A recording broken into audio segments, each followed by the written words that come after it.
Assalamualaikum warahmatullahi wabarakatuh, teman-teman. Kembali lagi sama Kang Idan di Kang Idan 93 channel. Bagaimana kabar teman-teman semua? Semoga sehat selalu, tetap diberi lindungan oleh Allah Subhanahu wa taala. Dan kali ini teman-teman, sebenarnya tadi Kang Idan udah nge-shoot ya, udah nge-vlog di Jembatan Cirahong, cuman ada satu video yang Kang Idan lagi ngobrol hilang, dan itu nggak bisa dicari, udah hilang memang. Nah, sehingga Kang Idan terpaksa membuat ulang di sini ya, kebetulan di rumah Kang Idan sendiri. Jadi sebenarnya di dalam video itu Kang Idan mau cerita bahwa di Cirahong, pembangunan Cirahong, jembatan Cirahong itu adalah jembatan peninggalan kolonial Belanda sekitar abad ke-19. Itu dibangun untuk jalur kereta, tapi juga di bawahnya bisa dilalui oleh mobil waktu itu. Untuk sekarang tidak bisa, hanya bisa dilalui oleh roda 2 ya, motor, dan di atasnya tetap bisa dilalui oleh kereta api. Jembatan itu pada awalnya tidak akan dibangun di situ karena jalur keretanya tidak akan melalui kota Ciamis atas prakarsa dari Adipati Ciamis waktu itu, Raden Kusuma-Diningrat, sehingga jalur kereta tetap bisa melewati kota Ciamis. Nah, ada beberapa mitos yang beredar, mungkin juga benar, mungkin juga tidak, sehingga pada saat pembangunan jembatan Cirahong terkendala oleh faktor lingkungan sekitar. Ada yang mengatakan itu gangguan dari gaib, sehingga waktu itu pembangunannya harus melibatkan salah satu ahli spiritual, dan ahli spiritual itu mengatakan bahwa makhluk penjaga di sekitar itu meminta tumbal jika ingin jembatan itu bisa diselesaikan. Dan tumbalnya itu tidak main-main teman-teman, yaitu sepasang pengantin baru. Nah, pada saat itu kan pemerintah Hindia Belanda kebingungan bagaimana cara mencarinya. Entah apa yang terjadi, entah bagaimana, kebetulan salah satu yang bekerja di situ masih muda, akan melangsungkan pernikahan. Nah, mendengar kabar seperti itu, pemerintah Belanda gembira sehingga membiayai semua kebutuhan si pengantin itu untuk melangsungkan pernikahan, sampai diadakan pesta besar. Nah, pesta itu dibiayai oleh Belanda. Setelah prosesi selesai, diangkut untuk katanya jalan-jalan, tapi sebenarnya tragis, yaitu menjadi korban untuk pembangunan jembatan Cirahong. Di video nanti ada yang masih tersisa, itu ada tiga tiang utama, 1, 2, dan 3.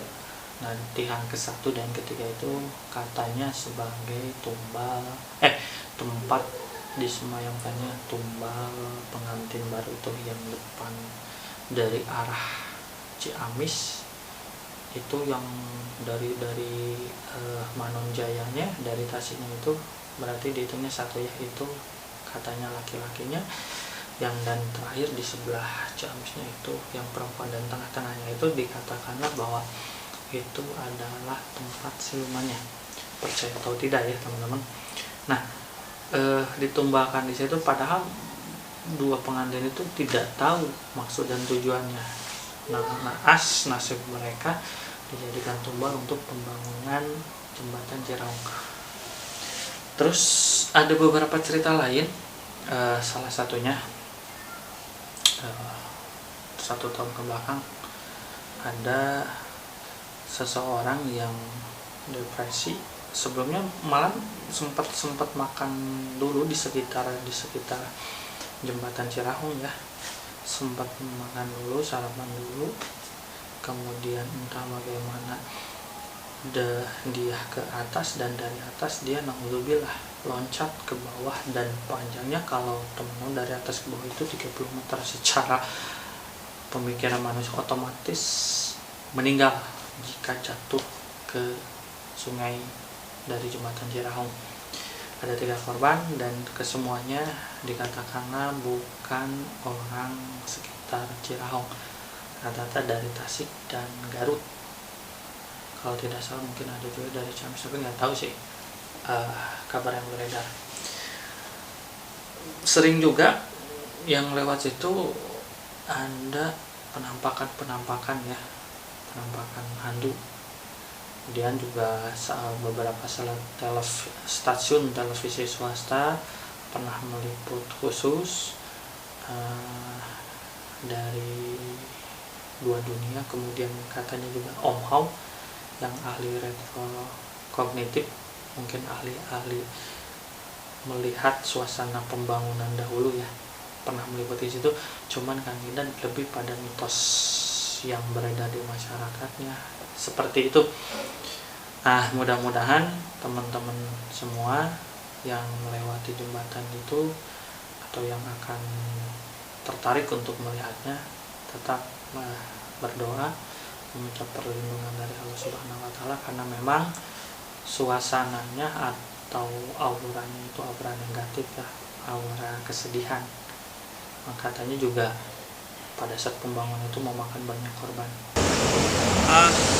Teman-teman, itu tiang pertama, ini tiang kedua dan tiang ketiganya di sebelah sini ya, cuman tidak bisa terlihat. Sebenarnya ada 3 tiang. Nah, tiang 1 dan tiang 3 itu yang di sebelah sini dulunya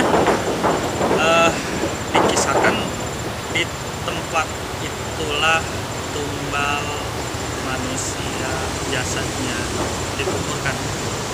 Kemudian yang tengah itu adalah pihak tempat sebelum hari, entah percaya atau tidak, atau yang bisa melihat sekalipun bisa melihatnya.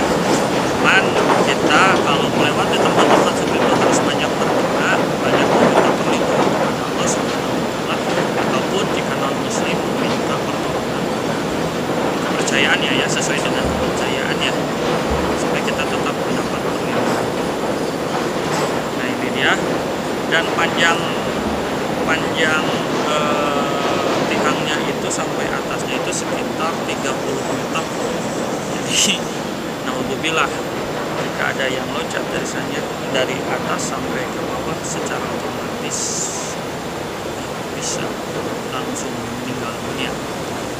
Ada 2 tahun yang lalu ada 3 korban yang karena frustasi, depresi hidup mengakhiri hidupnya di sini. Naudzubillah min dzalik. Mudah-mudahan kita terhindar dari hal-hal seperti itu ya. Itu saja teman-teman video misteri kali ini.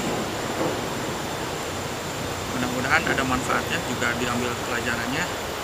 Yang belum subscribe mohon subscribe, like dan komen agar channel ini makin berkembang. Assalamualaikum warahmatullahi wabarakatuh.